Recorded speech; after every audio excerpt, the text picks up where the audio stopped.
Hi hello ನಮಸ್ಕಾರ ಎಲ್ಲರಿಗೂ ನಿಮ್ಮ ನನ್ನ ಯೂಟ್ಯೂಬ್ ಚಾನಲ್ಗೆ ಸ್ವಾಗತ. ಫೈನಲಿ ಯುದ್ಧ ಕೊನೆ ಆಗಿದೆ. ಸೊ ವಾರೆಲ್ಲ ನಿಂತಿದೆ. ಇನ್ನಾದರೂ ನಮಗೆ ಪ್ಲ್ಯಾನ್ ಮಾಡ್ಬೋದು ಮಂಗಳೂರಿಗೆ ಹೋಗುವಂಥದ್ದು. ಸೊ ಹಾಗಾಗಿ ಸದ್ಯಕ್ಕೆ ಈಗ ಪ್ಲ್ಯಾನ್ ಮಾಡಿಲ್ಲ, ಯಾಕಂದರೆ ಜುಲೈ ಆಗಸ್ಟಲ್ಲಿ ಸ್ಕೂಲಿಗೆ ರಜೆ ಇದೆ. ಆದರೂ ಕೂಡ ಫ್ಲೈಟ್ ನಾರ್ಮಲ್ ಆಗುವ ತನಕ ನಮಗೆ ಬುಕ್ಕಿಂಗ್ ಮಾಡಲಿಕ್ಕೆ ಆಗ್ತಾ ಇಲ್ಲ. ಸೊ ಹಾಗಾಗಿ ಫ್ಲೈಟೆಲ್ಲ ನಾರ್ಮಲ್ ಆದರೆ ಬುಕ್ಕಿಂಗ್ ಎಲ್ಲ ಮಾಡ್ಬೋದು. ಸೊ ಅದು ಸದ್ಯಕ್ಕೊಂದು ತುಂಬ ಖುಷಿಯ ವಿಚಾರ ಅಂದರೆ ಯುದ್ಧ ಕೊನೆ ಆಗಿದೆ.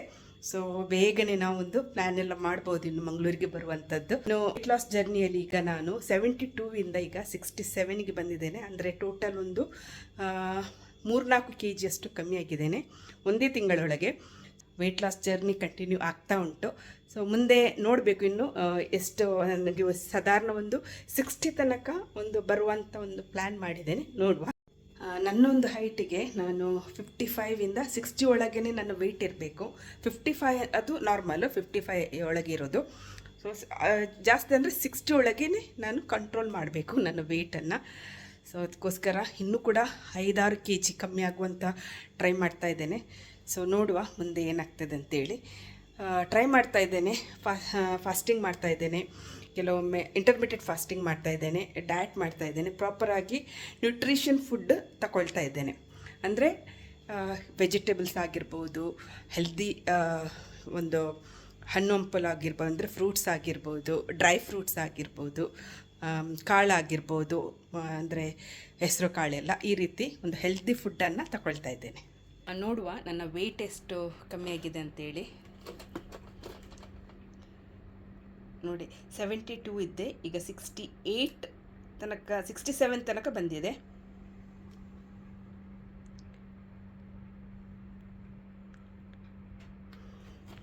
ಈ ಟೀ ಶರ್ಟ್ ತುಂಬ ಟೈಟ್ ಆಗ್ತಾ ಇತ್ತು ನೋಡಿ, ಈಗ ಇಷ್ಟು ಲೂಸ್ ಆಗಿದೆ. ಹಾಗೆ ಈ ಸೈಡ್ 2 ಸೈಡಿಂದ ನೋಡಿದರೆ ಇಷ್ಟು ಲೂಸ್ ಆಗಿದೆ. ಈ ಸೈಡ್. ಸೊ ಇವತ್ತು ಪದಾರ್ಥಕ್ಕೆ ನೋಡಿ, ಹೆಸರು ಕಾಳು, ಮೊಳಕೆ ಬರಿಸಿದಂಥ ಹೆಸರು ಕಾಳು ಮತ್ತೊಂದು ಚಿಕ್ಕ ಸೌತೆ ತರಿಸಿದ್ದೇನೆ. ಇದನ್ನು ಹಾಕಿ ಈಗ ಒಂದು ವೆಜಿಟೇಬಲ್ ಪದಾರ್ಥ ಮಾಡಬೇಕು ನನಗೆ. ನಾನೀಗ ಡಯಟಲ್ಲಿ ನೋಡಿ, ಇತ್ತೀಚೆಗೆ ಇಂಥ ಫ್ರೂಟ್ಸನ್ನು ಜಾಸ್ತಿ ತಿಂತೇನೆ, ನೀರಿನ ಅಂಶ ಜಾಸ್ತಿ ಇರುವಂಥದ್ದು. ಇದಾಗಿರ್ಬೋದು, ವಾಟರ್ ಮೆಲನ್ ಆಗಿರ್ಬೋದು, ಕೆಲವೊಮ್ಮೆ ಅವಕಾಡೋ ಅಂದರೆ ಬಟರ್ ಫ್ರೂಟ್ ಆಗಿರ್ಬೋದು, ಇಂಥದ್ದನ್ನೆಲ್ಲ ಜಾಸ್ತಿ ತಿಂತೇನೆ. ಸೊ ನಾನು ಇದನ್ನೆಲ್ಲ ಖಾಲಿ ಮಾಡಿದೆ. ಈಗ ಇಷ್ಟು ತುಂಡುಂಟು. ಇದು ಸ್ವೀಟ್ ಇರ್ತದೆ, ಆ್ಯಕ್ಚುಲಿ ಸ್ವೀಟ್ ಮೆಲನ್ ಅಲ್ವಾ, ಹಾಗೆ ಸ್ವೀಟ್ ಇರ್ತದೆ ಇದು. ವಾಟರ್ ಮೆಲನ್ ಕೂಡ ಅಷ್ಟೇ. ಸೊ ನೋಡಿ, ನಾವು ಅನ್ನ ಮಾಡಿದರೆ ಈ ರೀತಿ ಬಸಿಲಿಕ್ಕೆ ಇಡ್ತೇವೆ, ಅಂದರೆ ನಮಗೆ ಬೇರೆ ಆಪ್ಷನ್ ಇಲ್ಲ. ಅದಕ್ಕೋಸ್ಕರ ನಾನು ಹೀಗೆ ಈ ರೀತಿ ಇಡ್ತೇನೆ ನೋಡಿ. ನೋಡಿ, ಹೆಸರು ಕಾಳು ಮತ್ತು ತೌತಾಕಿ ಒಂದು ನೀರುಳ್ಳಿ ಎಲ್ಲ ಹಾಕಿ ಬೇಯಿಸ್ಲಿಕ್ಕೆ ಇಟ್ಟಿದ್ದೀನಿ. ಈಗ ಇದಕ್ಕೆ ಮಸಾಲ ಕಡಿಬೇಕು ನೋಡಿ. ಹೆಸರು ಕಾಳು ಮತ್ತು ಸೌತೆ ಪದಾರ್ಥ ರೆಡಿ ಆಯಿತು. ಇದಕ್ಕೆ ಒಗ್ಗರಣೆ ಎಲ್ಲ ಕೊಟ್ಟಿದ್ದೇನೆ. ಮೀನಿನ ಜೊತೆಗೆ ಇದು ಸೂಪರ್ ಕಾಂಬಿನೇಷನ್ ನೋಡಿ. ಇಲ್ಲಿ ಮೀನು ಫ್ರೈ ಮಾಡಲಿಕ್ಕೆ ಇಟ್ಟಿದ್ದೇನೆ.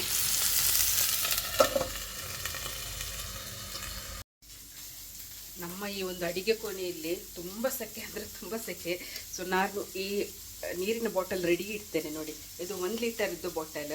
ಯಾವಾಗಲೂ ಇದರಲ್ಲಿ ಟ್ರ್ಯಾಕ್ ಮಾಡ್ತಾ ಇರ್ತೇನೆ ಎಷ್ಟು ನೀರು ಕುಡಿತೀನಿ ಅಂತೇಳಿ. ಸೊ ಇದು ತುಂಬ ನನಗೆ ಒಂದು ಯೂಸ್ ಇದೆ. ಇದರಲ್ಲಿ ಕುಡಿದ್ರೆ ನನಗೆ ಎಷ್ಟು ಒಂದು ದಿವಸಕ್ಕೆ 3 ಲೀಟರ್ ಕುಡಿತೇನಾ ಇಲ್ವಾ ಅಂತೇಳಿ ನನಗೇ ಟ್ರ್ಯಾಕ್ ಮಾಡ್ಬೋದು. ಸೊ ದಿವಸಕ್ಕೊಂದು 3 ಲೀಟರ್ ಆದರೂ ನೀರು ಕುಡಿಬೇಕು ಅಂತ ಹೇಳ್ತಾರೆ. ಸೊ ಅದಕ್ಕೋಸ್ಕರ ಈ ಬಾಟಲನ್ನು ನಾನು ಇಟ್ಕೊಂಡಿದ್ದೆ, ಸತ್ತು ತಂದದ್ದು ನಾನು. ಸೊ ಹಾಗೆ ನಾವು ಇವತ್ತು ಬೆಳಿಗ್ಗೆ ಎದ್ದು ಫುಲ್ ಖುಷಿಯಲ್ಲಿ ಹೊರಟಿರೋದು ರಾಸಲ್ ಖೈಮಾದಲ್ಲಿರುವ ಸೈಂಟ್ ಆಂಟೋನಿ ಚರ್ಚಿಗೆ. ಇಲ್ಲಿ ಪ್ರತಿ ವರ್ಷ ಇವರ ಸೈಂಟ್ ಆಂಟೋನಿ ಅವರ ಹಬ್ಬವನ್ನು ಆಚರಿಸ್ತಾರೆ. ಆದರೆ ನಮಗೆ ಮಾತ್ರ ಈ ವರ್ಷ ಇಲ್ಲಿ ವಿಸಿಟ್ ಮಾಡುವ ಒಂದು ಚಾನ್ಸ್ ಸಿಕ್ಕಿದೆ. ಇಲ್ಲಿಗೆ ವಿಸಿಟ್ ಮಾಡಲಿಕ್ಕೆ ಎಷ್ಟೋ ಸಮಯದಿಂದ ನಾವು ಅಂದ್ಕೊಂಡಿದ್ದೆವು, ಆದರೆ ಇವಾಗ ನಮಗೆ ಆ ಭಾಗ್ಯ ದೊರಕಿದೆ.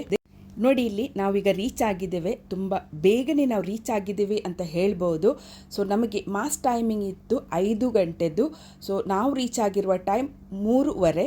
ಅಲ್ಲಿ ಇಲ್ಲಿ ಸ್ವಲ್ಪ ನೋಡಿಕೊಂಡು ಈಗ ನಾವು ಒಳಗಡೆ ಹೋಗ್ತಾ ಇದ್ದೀವಿ. ಇಲ್ಲಿ ಸ್ವಲ್ಪ ಪ್ರೇಯರ್ ಎಲ್ಲ ಮಾಡಿಕೊಂಡು ಸುತ್ತಲಿನ ಒಂದು ನಿಮಗೆ ಈ ಒಂದು ವ್ಯೂ ತೋರಿಸ್ತಾ ಇದ್ದೇನೆ ನೋಡಿ. ಇಲ್ಲಿ ಸ್ಯಾಂಟ್ ಆ್ಯಂಟೋನಿ ಪದ್ವಾ ಅಂತೇಳಿ ಬರೆದಿದ್ದಾರೆ. ಸೊ ಒಳಗಡೆಯ ಒಂದು ನೋಡಿ ಈ ವ್ಯೂ ನಿಮಗೆ ನೋಡ್ಬೋದು. ಇದು ಚರ್ಚಿನ ಒಳಗಡೆ 5 ಗಂಟೆಗೆ ಸರಿಯಾಗಿ ಈಗ ಪೂಜೆ ಶುರುವಾಯಿತು. ಇಲ್ಲಿ ಇವಾಗ ಮೇನ್ ದ್ವಾರದಿಂದ ಬಿಷಪ್ರ ಎಂಟ್ರಿ ಆಗ್ತಾ ಇದೆ. ಸೊ ಇಲ್ಲಿ ನೀವು ನೋಡ್ಬೋದು ಆಲ್ಟರ್ ಬಾಯ್ಸ್, ಪ್ರೀಸ್ಟ್ ಮತ್ತು ಬಿಷಪ್ರ ಎಂಟ್ರಿ ಆಗ್ತಾ ಇದೆ. ಸೊ ನೋಡಿ ಬಿಷಪ್ರು ಅವನಿಗೆ ಬ್ಲೆಸ್ಸಿಂಗ್ ಮಾಡ್ತಾ ಇದ್ದಾರೆ. ಈ ಒಂದು ಪೂಜೆನ ಅಟೆಂಡ್ ಮಾಡಿ ತುಂಬಾ ಖುಷಿಯಾಯಿತು. ಸೊ ಪೂಜೆ ಆದ ಕೊನೆಯಲ್ಲಿ ನಾನು ನಿಮಗೆ ಈ ಕ್ರೌಡನ್ನು ತೋರಿಸ್ತಾ ಇದ್ದೇನೆ. ಸೊ ಕಮ್ಮಿ ಅಂದರೂ 3,000 ಜನ ಇಲ್ಲಿ ಸೇರಿಕೊಂಡಿದ್ರು. ಇಲ್ಲಿ ಬಂದವರಿಗೆಲ್ಲ ಊಟದ ವ್ಯವಸ್ಥೆ ಕೂಡ ಇತ್ತು. ನಾವು ಕೂಡ ಊಟ ಮಾಡಿ ತುಂಬ ಖುಷಿಯಾದೆವು. ಕೊನೆಗೆ ಸಂಜೆಯ ಒಂದು 7 ಗಂಟೆ ಹೇಗೆ ಆಯಿತು ಅಂತಲೇ ಗೊತ್ತಾಗಲಿಲ್ಲ. ಸೊ ನಾವಿಲ್ಲಿ ಈಗ ಊಟಕ್ಕಂತೇಳಿ ಲೈನ್ ನಿಂತಿದ್ದೇವೆ. ನಮಗೆ ಸ್ಯಾಂಟ್ ಆ್ಯಂಟೋನಿಯವರ ಹಬ್ಬ ಆಚರಿಸುವುದಂದರೆ ತುಂಬ ಖುಷಿ. ಯಾಕಂದರೆ ಊರಿನಲ್ಲಿ ಕೂಡ ನಾವು ಪ್ರತಿ ವರ್ಷ ಆಚರಿಸ್ತೇವೆ. ಆದರೆ ನಾವು ಮಾತ್ರ ದುಬೈನಲ್ಲಿರುವುದರಿಂದ 15 ವರ್ಷದಿಂದ ಊರಲ್ಲಿ ಈ ಹಬ್ಬವನ್ನು ಮಿಸ್ ಮಾಡ್ಕೊಂಡಿದ್ದೇವೆ. ಏನೇ ಆಗಲಿ ಇಲ್ಲಿ ನಮಗೆ ಬರುವ ಒಂದು ಭಾಗ್ಯ ಸಿಕ್ಕಿದೆ. ದೇವರಿಗೆ ಕೃತಜ್ಞತೆ ಹೇಳುತ್ತಾ ಈ ಒಂದು ಬ್ಲಾಗ್ನ ಇಲ್ಲಿಗೆ ನಾನು ಕೊನೆ ಮಾಡ್ತಾ ಇದ್ದೇನೆ. ಸೊ ವಿಡಿಯೋ ಇಷ್ಟ ಆದರೆ ಲೈಕ್, ಶೇರ್, ಕಾಮೆಂಟ್ ಮಾಡಿ. ಬಾಯ್ ಬಾಯ್, ಟೇಕ್ ಕೇರ್.